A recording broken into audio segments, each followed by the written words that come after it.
So first, I just want to start with, can you tell us a little bit about what you used to do before you gave your life to Christ? I started working when I was 12. I started with a youth-oriented show called Ang TV. Somewhere along the way, maybe around 18, I was advised to change my image. And so because I didn't have Jesus in my life, I didn't know what he did for me, then I said yes to it along with other people who were managing me at that time. And we all thought that it was logical for me to get into that niche because nobody else was doing it. And true enough, after that, I got more famous. Mm-hmm. So that's what I was doing. I would do sexy films, I would do sexy dances, basically everything that comes with a package. So can you tell us exactly what was the drive that got you into the whole sexy industry? I think the reason behind that for me then, looking back, it's more of if I don't do this now, if I don't change my image now, I'm just gonna fall out of the race. And it's a very competitive business. So if I don't change my image, I'm just gonna be like everybody else. And if I don't stand out, then I'm gonna lose this position. Then if you lose the position, you lose the money, you lose the fame, everything that comes with the package. So obviously you're not in the industry of making sexy movies or taking certain pictures. What was it that brought about this change in your life? Well, of course, only Jesus can make you turn around like that. If you understand what he did for you on the cross, that he died for you, that your sins are forgiven, that's the only time you're gonna have the ability or the strength to say no to all of these things that I would do before. It's when you see God that you get to know who you really are, like what you're doing is actually wrong and that you're being sinful. Can you tell us a little bit about how you came to know the Lord personally? Some of my friends on the set got saved. They got to know the Lord and they would attend church and do Bible study. And then they would ask me to go to Bible study every Wednesday. And I was like, that's so corny. Who goes to a Bible study? You just want to drink? Let's just drink. But they kept on forcing me anyway. But after a while, I would say maybe I would, maybe I wouldn't. I was like that for some time. And then when the show ended, I told them, I'm open to it, but not right now. And then when I turned 25, I saw one of them again, and he still was a Christian. He still would attend church. Quietly, he would just give me books to read, and he would play worship songs around me. And then after a while, because I would hang out so much with these people, I would notice a difference in their life. Because I noticed that, I was kind of intrigued. I was looking, but I wouldn't admit it to myself that, I wanted that kind of life. Until one of those days, the appointed days, ordained day of God, wherein I landed in his church, one of the churches. I was tricked into going to a service, and I couldn't understand. When I entered the church, I was like, everyone's raising their hands, worshiping. In my head, I was like, this is so weird. I don't want to ever do this again. I'm just going to sit through the service, and after this, just go home and forget about it. But for some reason, what the preacher was saying caught my attention. It was about the bleeding woman.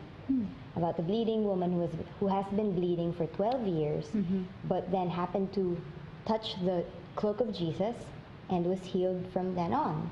And I didn't know why, but I felt like crying. So I was like, okay, what's wrong with me? Why do I feel like crying? And then I just felt it. From that moment, something opened, like my heart opened. Like I was more willing to listen to my friends. And then eventually I got the Bible. I started reading the Bible. And then I was introduced to more and more Christian friends. And after that, one time that I attended the service, I just raised my hand and said I wanted to surrender my life to Jesus. So Rica, can you tell us a little bit about some of the changes that took place in your life after coming to know Christ? I think one of the first few things that I felt like I had a desire to change about me was the way I lived personally. Like I would always be after work, I would always go out and drink with my friends, or if I don't have friends who are available for the moment, I would just buy alcohol and do it at home. And I kept on praying day and night that, God, just take away the desire to smoke or to sin, take it away from me. And eventually it just happened. It just went away. What were some of the changes that you took in your own dress after coming to know the Lord?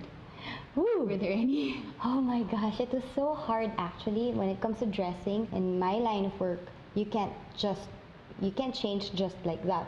It has to be like a step-by-step process as well. And so one of those times when I had to guest on a show and do a sexy dance number, and they were asking me to wear the usual, which is, the usual would be glittery, shimmering bras, right? And so I knew that it wouldn't honor God for me to wear that. So instead, even if I looked crazy, I put tube underneath.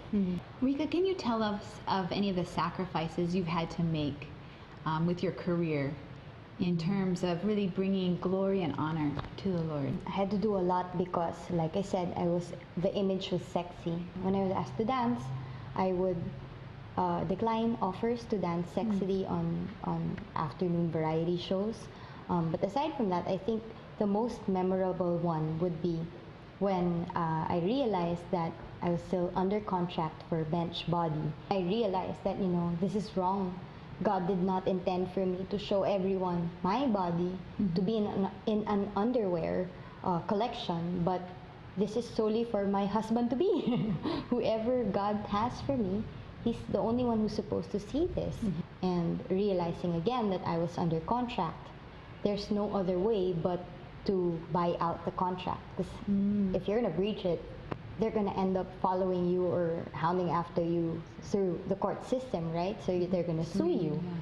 And I was thinking, at this point in my life wherein I wasn't accepting all of the offers anymore, so financially I was affected, I didn't know what to do anymore. But I just know one thing. I was so sure of one thing. I wasn't sure of what to do, but I was sure that I didn't want to do this anymore.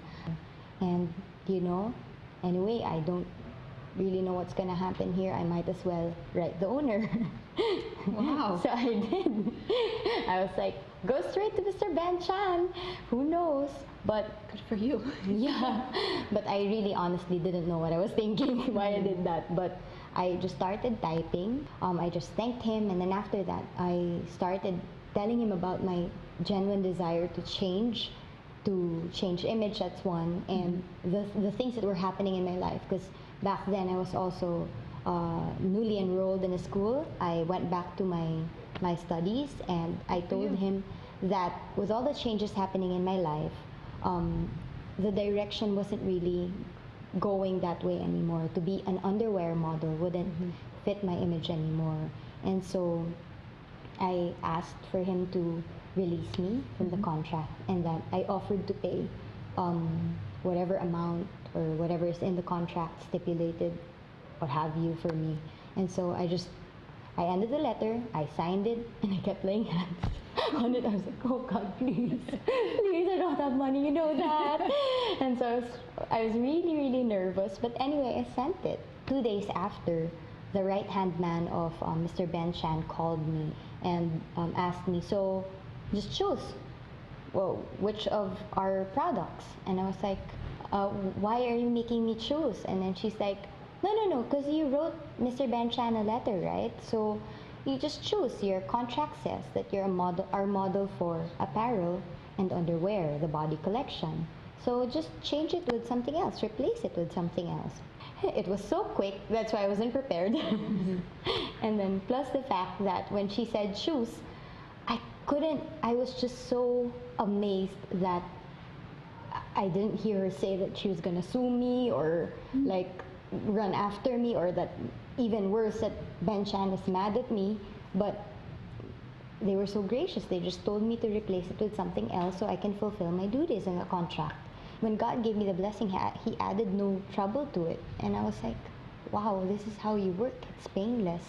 It's so neat to see how you used, your faith in God, your choice to really be holy and really step away from, doing those kind of things, especially with bench body. Because I'm sure the tendency is, we come to know the Lord, but then we kind of say, okay, Lord, I'll give you part of my life. Right. But then we don't give God everything. And so that's what I really want these ladies to hear, is that when you allow God to become a part of you, dwell in you, it affects everything. It's Right. not just an internal change, it's an external change. So with your life after you came to know the Lord, there's changes. Can you tell us a little bit about, you know, the change, and did that help in you meeting your love husband?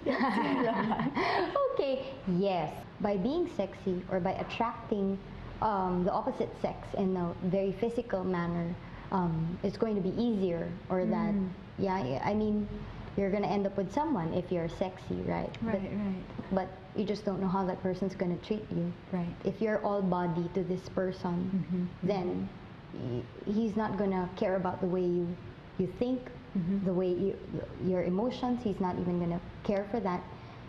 Let's put it this way, very simple. If you're ungodly, then you're more or less, you're going to attract an ungodly man. The way you dress or the way you carry yourself actually sends a message, and it speaks to the person about how you want to be treated, right? And so because I would wear stuff that are, you know, they wouldn't think of, you know, respecting me, stuff that didn't send the correct message of I want respect, or I'm pure and holy. It just didn't send that. So naturally, the men that I attracted were ungodly as well. Rica, we've heard a lot about the changes in your life, and you were saying that, you know, many times when we're ungodly, those are the kinds of people we're going to attract. Yeah. And we haven't been able to hear about your love story, but can you tell us a little bit about, once you experienced that changed life, you attracted... Yes, a pastor. Amazing. It's just so crazy. No matter how many times I think about it, it's just something that only God can do. If it's dependent on my past, then I wouldn't be deserving the kind of husband that I have right now, right? But because of what Jesus did for me on the cross, I can live a beautiful life with my really godly husband. It's just amazing. I can't put it into words how someone would remind so much of the love of God also to you. And that's the kind of man that you would want, right?